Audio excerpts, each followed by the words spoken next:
The Bulletin is filmed on the Wurundjeri lands of the Kulin Nation. We pay our respects to elders past and present. Sovereignty was never ceded. Hello, Happy New Year from Australian Unions and welcome to Season 2 of The Bulletin. We're so hyped to be back. You may notice that's not Frances Leach next to me. Emma, thank you for being on the show today. Thanks for having me. Emma, the first thing I was hoping we could talk about, and I know it's 2023 and we're a bit over it, but COVID is still posing a danger in our community. Yes, there's been a massive increase of COVID cases recently, and a lot of workplaces have stopped taking COVID safety as seriously as they did early in the pandemic. So remember, workplaces do have an obligation to provide you with a COVID-safe environment. Yes, that means adequate ventilation, that means PPE if your job requires it, and a clean and hygienic environment.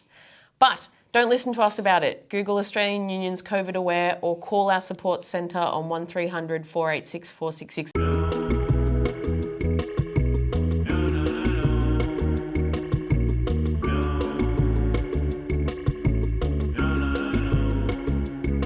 And to some pretty devastating yet unsurprising news now.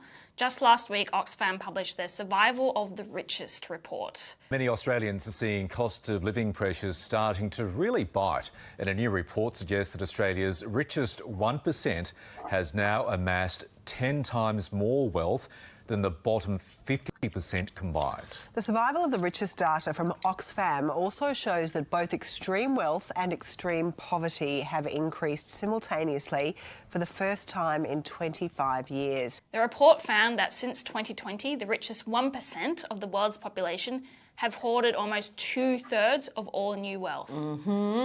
That equates to almost twice as much as the bottom 99% of the world's population.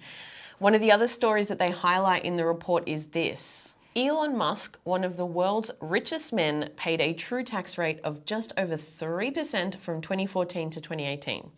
Arba Christine, a market trader in northern Uganda who sells rice, flour and soya and makes $80 a month in profit, she pays a tax rate of 40%.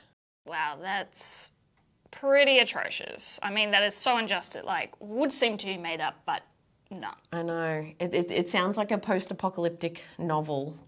I mean, I feel difficult to not be overwhelmed with the state of the world when you look at numbers that are that sheer and consider things like that. Yeah, I agree. But we mustn't lose faith, my friend. This is why collectivism is important, right? It's there in that 1%, 99% stat. Yeah, I think, if you're looking at the bright side of that stat, what that actually reveals is that there are so many more of us working people than there are of the super rich. Yay! And onto slightly less disturbing news, unpaid child labour. Tennis Australia is under fire for not paying their ball kids. Let's check this out. The ball kids apparently not paid a cent for their time. Justin. Pay the kids. They're paid in the US $15 an hour, minimum wage. They're paid at the All England Club about $350 a week. Not in Australia. They get a pretty handsome prize kit though. Prize kit. What are we in a Dickens novel here or something? Are we? Come on. During this year's Australian Open tournament in Melbourne, it came to light that ball kids were not being paid for their work because, as of 2008, they are technically considered as volunteers. Yes, that is despite working in torrid conditions and occasionally getting yelled at by incensed tennis players. Emma, you worked as a ball kid back in the day. Do you have any insane stories about your experiences? Just off the top of your head. I think what really shocked me when this news came out was the fact that people just didn't know that we were unpaid. So I was at the 2015 APR Sydney International Competition. I was 17. I thought I was pretty cool. Top gun. Yeah, I thought I was pretty awesome. I was a pretty decent tennis fan. I was pretty terrible at tennis itself, but the spirit was there. Yeah. And it wasn't actually till after the tournament that I found out that ball kids in the US and in the UK got paid for their time. In the US? It's nuts. Right? You'd think the US was some of the lowest minimum wages in the developed world, but here we are. And I think really the funny part is that I'd actually given up paid working shifts in retail to be there as well. But I think what was really revealing is that it kind of trains you up to tactics that bosses then used on me later in my working life. Or what about the experience? Exactly, Yeah. like, you know, you're lucky to be here, it's super competitive, it's all prestige, like, you know, that kind of be grateful. Yeah.